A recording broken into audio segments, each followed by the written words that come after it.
Welcome to the slop farm. Enjoy the video. You start by verifying the exact SDK version and reading its release notes so you know what changed. Once done, create a complete backup of your project and audio configs to avoid regressions. Next, pull the service credentials, API keys, certificates, and any service account details so you can authenticate immediately.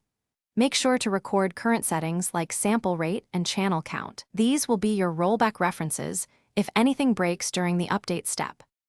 You will now implement the update on a feature branch to keep main stable. Install the SDK with your package manager or manually replace binaries, and then compile.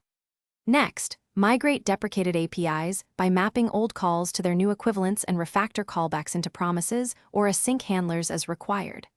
Once mapped, update your audio pipeline settings, sample rate, buffer size, and codec parameters so the engine matches the SDK expectations. Run targeted unit tests to verify voice flow. You finish by running full integration tests and simulating packet loss and latency to confirm resilience. Once passing, roll out the update gradually, canary or 10%, and monitor logs and telemetry for anomalies. If problems appear, make sure to check authentication tokens first, then verify codec compatibility and sample rates, and finally inspect network co-S and NAT traversal behavior. If necessary, revert to the backup branch, collect logs, and iterate until you have a stable release ready for full deployment. Thanks for watching. Consider subscribing if we helped you today.